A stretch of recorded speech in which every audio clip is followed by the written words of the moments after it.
అసలు నాగారం మున్సిపాలిటీలో ఏం జరుగుతోంది? సర్వే నంబర్ 84లో కోట్ల రూపాయల విలువైన ప్రభుత్వ భూమి అమ్ముతున్నదెవరు? అసలు మర్రి మోహన్ రెడ్డి, శ్రీశైలం శంకర్ వీళ్ళు ఎవరు? వీరేమైనా ఈ భూమికి పట్టదారులా లేక డెవలపర్సా?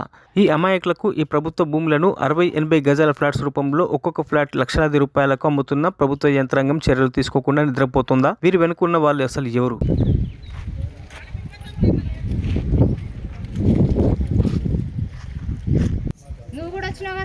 మరి మాట్లాడు. తీసుకుంటా ఒక్క నిమిషం తీసుకుంటా ఒక్క నిమిషం.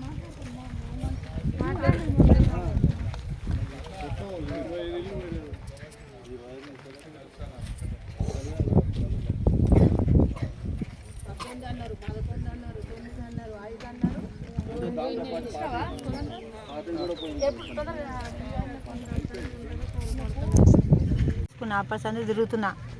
మొన్న 4 లక్షలు ఇచ్చినాము, ఇల్లు కట్టిర్రు. మళ్ళీ ఇప్పుడు వచ్చి ఇలా పొద్దుల ఊళ్ళో కొట్టిర్రు. కాపాడుతామన్నా కాపాడలేదు. ఎవరికి ఇచ్చారమ్మా పైసలు? ఏంటి పేరు సంజయ్ మోహన్ రెడ్డి. ఎంత ఇచ్చారు? 4 లక్షలు ఇచ్చినాం. అంటే దేనికోసం తీసుకురు పైసలు? ఇల్లు కట్టిస్తామన్నా. ఇల్లు కట్టిస్తాం, బాధ్యత మాదని పైసలు తీసుకుర్రా? ఇల్లు గోళ కట్టింటే మరి ఇచ్చారా? పైసలు ఇచ్చిర్రా? కట్టిండు. ఇప్పుడు ఇదే కట్టిండు. 4 లక్షలు అడిగితే మీరు ఇచ్చిర్రా? ఇచ్చినాం. మేము ప్లాట్ తీసుకొని 3 సంవత్సరాలు అవుతుంది. 8 లక్షలు పెట్టి తీసుకున్నాము. తర్వాత పక్కన ప్లాట్లో వేరే దౌర్జన్యంగా చేసిరు, తీసుకుంటామన్నారు. మాకు కావాలనంటే మళ్ళీ లాయర్లు అందరు కలిసి సురవి శ్రీను, నిబొజ్జ శ్రీను వాళ్ళందరూ మా మేనలుడేనమ్మా, నీకేం కానియము, నీకు ప్లాట్ ఇప్పిస్తాము, నువ్వేం బాధపడకని చెప్పారు. అప్పటి నుంచి ఎమ్మడి పడంగా మొన్న ఎలక్షన్ల ముంగట కట్టిస్తామని అన్నారు. కట్టిస్తాను కూడా 3 లక్షలు అడిగారు సార్. అడిగిన నమస్తే, నేను పావని. మేము ఆత్మకూరులో ఉంటాము. మేము అక్కడి నుంచి వెళ్ళి ఇక్కడికి వచ్చి మేము ప్లాట్లు కొన్నాము. 2012లో కొన్నాము. మమ్మల్ని ఇక్కడ మోసం చేశారు.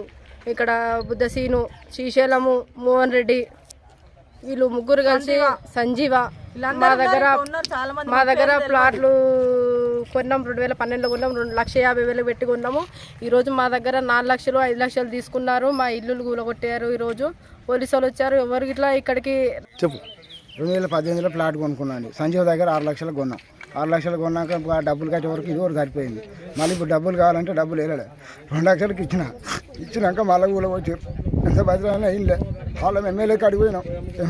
ఆయన ఏం మీ గరీబ్ వాళ్ళకి ఏం కాదు, ముస్తఫా వచ్చి ఎవరో మాట్లాడినా కూడా ఇల్లే కొలగొట్టారు. కన్సిడర్ అంతా కలిసి ఇట్లా చేశారు. డబ్బులు అడిగింది ఎవరు? నేను అంటే కట్టిస్తామని శ్రీశైలం అడిగాను. 2 లక్షలు ఇచ్చిన. ఓకే, ఇంకా అంతే. ఇక మళ్ళీ చేసినా కూడా ఇట్లా చేసారు. 2 లక్షలు ఇచ్చిన. కసరకు 5 లక్షలు, ఇంకో 1 లక్ష అని ఇంకో 1 లక్ష ఇచ్చిన. మొత్తం 3 లక్షలు.